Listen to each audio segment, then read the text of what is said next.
નમસ્કાર મિત્રો, એકવાર ફરી સ્વાગત છે તમારું અમારી ચેનલમાં। એક મોરે કહ્યું, આપણા પોતાની તુલના બીજા વ્યક્તિ સાથે ના કરો। પ્રિય મિત્રો, વાર્તા શરૂ કરતા પહેલા મારી વિનંતી છે કે તમે અમારી વાર્તામાં ખોવાઈ જાવ અને પહેલા ચેનલને સબસ્ક્રાઇબ કરો, બેલ આઇકોન દબાવો જેથી અમારી દરેક વિડીયોની નોટિફિકેશન પહેલા તમારી પાસે પહોંચે। વાર્તા શરૂ કરીએ। વહાલા મિત્રો, એક દિવસની વાત છે। એક જંગલમાં કાગડો રહેતો હતો। એ એના જીવનમાં ખૂબ ખુશ હતો કેમ કે એની વધારે ઈર્ષાઓ નહોતી, પરંતુ એકવાર એને જંગલમાં એક હંસને જોયું અને વિચાર્યું કે આ કેટલું સુંદર છે, આવું હંસ મેં ક્યારે નહીં જોયું। કેટલું સુંદર, કેટલું સ્વરહ, જંગલમાં બધા કરતા સુંદર, એ કેટલું ખુશ રહેતું હશે। કાગડો હંસ પાસે ગયો અને પૂછ્યું, ભાઈ, તમે કેટલા સુંદર છો, તમે કેટલા ખુશ રહેતા હશો? હંસે જવાબ આપ્યો કે હા, મેં પહેલા ખૂબ ખુશ હતો, જ્યાં સુધી મેં પોપટને નહોતો જોયો। એને જોયા પછી લાગ્યું કે પોપટ ધરતીનું સૌથી સુંદર પક્ષી છે।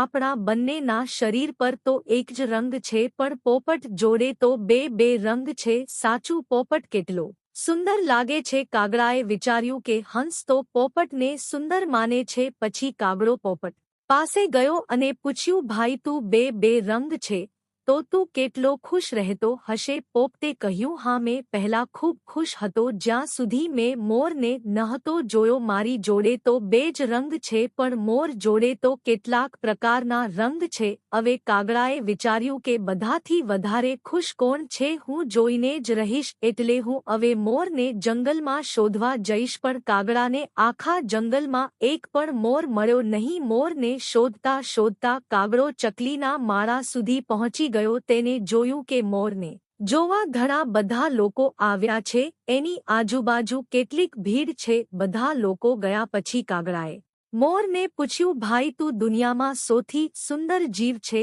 તારામાં કેટલા સુંદર રંગ છે? ત્યારે મોરે દુઃખી થઈને કહ્યું, ભાઈ, હું સુંદર છું તો પણ શું ફરક પડે છે? મને તો આ પક્ષી ઘરમાં પૂરીને રાખ્યો છે, પણ તને તો કોઈ પૂરીને નથી રાખતું, અને તું જ્યારે તારી મરજીથી જવું હોય ત્યાં જઈ શકે છે। એટલે દુનિયાનો સૌથી સુંદર અને ખુશ જીવ તું છે, કેમ કે તું આઝાદ છે। કાગડો એની વાત સાંભળીને હેરાન થઈ ગયો, કેમ કે એની જિંદગીની અહેમિયત બીજું કોઈ કહી ગયું। પ્રિય મિત્રો, એવું જ આપણે લોકો પણ કરીએ છીએ। આપણે પોતે પોતાની તુલના અને શાંતિનું જીવન, આપણા ઘરનું માહોલ બીજા જોડે જોડી દઈએ છીએ, જે આપણાથી ઘણું અલગ હોય છે। આપણી જિંદગીમાં એવી ઘણી બાબતો એવી છે કે જે બીજાની જિંદગીમાં નથી હોતી। જે આપણી પાસે છે એની આપણે કદર નથી કરતા, પણ સામેવાળાની કોઈ પણ વાત આપણાને બહુ કદરવાળી લાગે છે, અને આપણી ખુશીની આપણે પોતે કદર નથી કરતા। પ્રિય મિત્રો, આજની આપણી વાર્તા અહીં પૂરી થાય છે। હું આશા રાખું છું કે આજની વાર્તા તમને પસંદ આવી હોય તો ચેનલને